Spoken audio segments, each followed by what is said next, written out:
Hey guys. So I think this is probably my I don't know if this will be like a controversial insight um or an interesting insight. Maybe it's both. I would be really interested to hear people's thoughts on my opinion and observation on this. But anyways, I have been reading Lacan's seminar on anxiety. I just got my hard copy. I have been reading I think already like several pages in on the online version. But anyways, I've noticed something about Lacan when he's talking is that Lacan seems to add a lot of uh I guess the better of the word is excess. He seems to add a lot of excess when he's speaking. Because I know fundamentally these seminars are recorded ones that he spoke and not actually ones that he wrote. I think maybe it was the crits, the only one that he actually wrote. So it's possible that the crits doesn't actually apply to this concept that I'm going to bring up, but it may apply to his seminar. So um, this would be interesting to explore. Anyways, so what I mean by Lacan kind of shoving a lot of excess in his words, it seems like in the seminars, what you have to do is you have to first read the whole passage, right? And then read the passage again, but then this time subtract words that Lacan is saying. And so actually I have an example here. Unfortunately, I won't be able to share like a visual because I like doing lives, but I think you guys will get it if I actually speak it and see how confusing it is if I speak it the first time and then speak it again with a kind of lack, with like a subtraction kind of thing. So the way I'm going to do this is I'm going to pick a line, a couple of sentences here that I found that was a really good example of this. And so the example is this. Here's Lacan talking. He goes, "As for me, upon my word, I can answer that this expectation, albeit just what it takes to bring a certain weight down upon me, is not, I believe I can speak from experience, a dimension that in and of itself gives rise to anxiety. I would say quite the contrary." Right? So that's like the section that is like a lot of excess that I identified. Now, I went back over this little section and highlighted, well, kind of actually underlined specific words that if you piece them together, it makes a coherent and very clear sentence. So, for example, this is the same passage, except now I'm just going to read you the lines that I specifically underlined. So here it is. I can answer that this expectation is not a dimension that in and of itself gives rise to anxiety. Quite the contrary. So just by me subtracting, right? At first reading the entire passage, then subtracting, highlighting or underlining the lines that you feel can make a coherent jumble together. Just by reading these underlined passages that I did, right, I can answer that this expectation is not a dimension that in and of itself gives rise to anxiety. Quite the contrary. Immediately, I understand that actually what Lacan is saying is that expectation is not in and itself gives rise to anxiety. Like it's not going to be the one that actually gives rise to anxiety. I mean, it's the opposite of expectation. It's the fact that it's the non-expectation that gives rise to anxiety because you don't know what is expected, right? You don't know what is expected at all. But just to kind of show you guys how, at least for me, this is crazy. How weird this is, right? I will read the entire passage again, this time without the underlined sections, right? So this is the one again, so we can have a comparison again if you're listening. As for me, upon my word, I can answer that this expectation takes to bring a certain weight down upon me is not that that in and of itself gives rise to anxiety. I would even say quite the contrary. You see?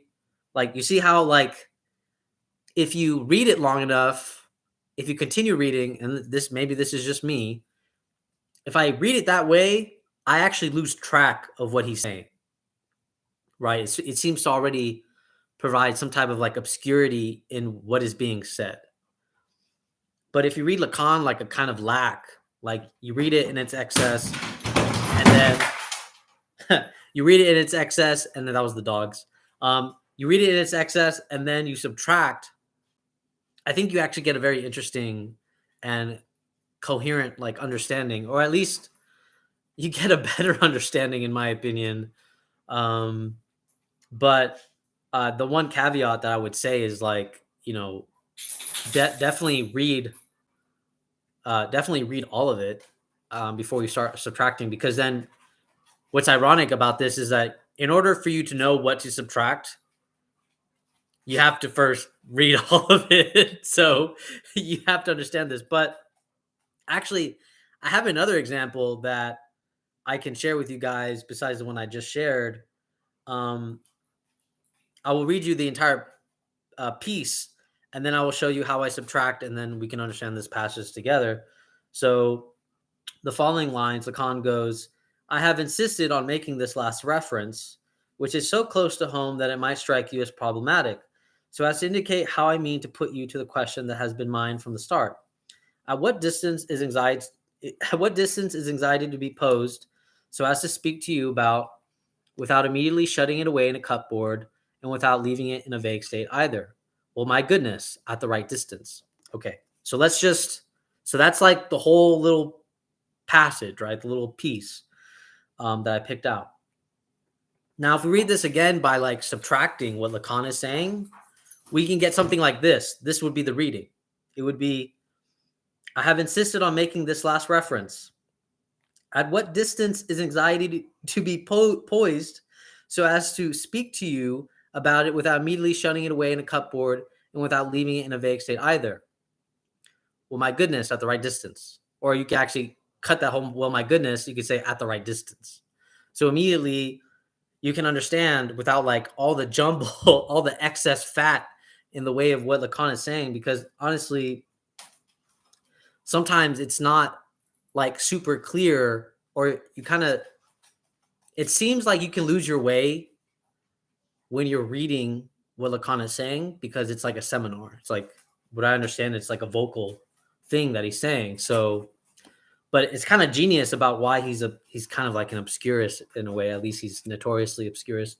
But it seems like the work being done to read Lacan is like actually that you should read him in his fullness, and then look for sentences to subtract.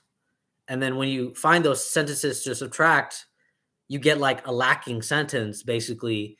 And with that lacking sentence, you can actually have a coherent understanding. And so basically, when Lacan is talking about this last reference, he's just talking about there is something about anxiety that wants a kind of distance. Like, you can't have anxiety too close, because then you're just gonna shut it away.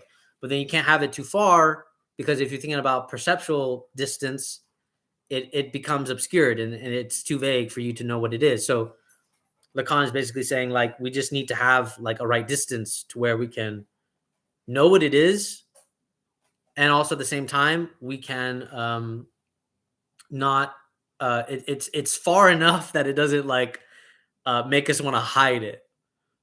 So yeah. So anyways, that's just like my weird insight. I don't know if I haven't really read people's opinions on like how to read Lacan, but I've just, for some reason, I've just noticed that the way I've been reading him, it's just been kind of like occurring that way.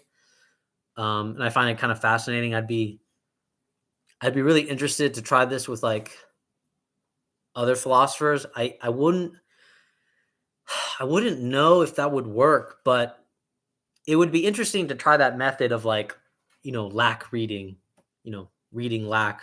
Maybe that's a better phrase, reading lack, or reading as lack, lack as a reading. Maybe that's a better phrase. Lack as a reading, where you read the first passage and then the aim would be to not reread the passage again in the same way that you did the first time, but actually to start subtracting sentences, to build a cohesive point. Um, and one of the biggest factors that I noticed is that Lacan, he says a lot of confusing sentences to me. I'm not gonna lie, um, but there seems to be specific sentences that are like super clear, like it's dead clear. The next challenge that you have to do is be like, okay,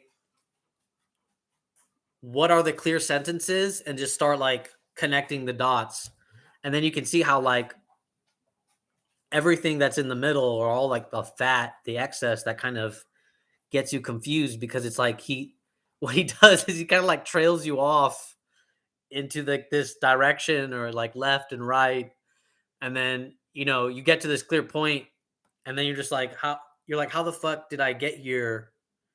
um so yeah, that's basically my thesis on my initial impression of like reading Lacan, and possibly a method of reading him, at least with his seminars, because it's a apparently an oral kind of thing like Lacan did. He didn't actually write them; they were jotted down. So yeah, just to summarize, basically the way I feel like Lacan might be read in a better, I hate that word, in a more uh, more clear fashion, is that you read the entire passage, right? And then you go over the passage again, except this time you subtract. You literally try to make a lacking sentence, a lacking passage. You start cutting out words of excess, identifying the points of clarity, and then you can build a coherent message. And I already, for those of you that have already been watching, you guys see what I did there. But I don't know. I'd be really curious. I'd be really curious if somebody else tries this out and it makes sense, or it doesn't make sense, or it works, anything like that. But anyways, that's really just my uh, uh it's just my impression. It's just what I've noticed. I don't know what other people would think about it, what other people would say. Obviously, I'm really a novice at reading Lacan, but I just, for some reason, I've noticed in reading him that it's like almost necessary to read him in such a way that you begin to start subtracting his paragraphs and his sentences, so you can understand what he's actually trying to say. But other than that, yeah, I just want to do this short video. And yeah, I'd be curious to what you guys think, and take care. All right, bye.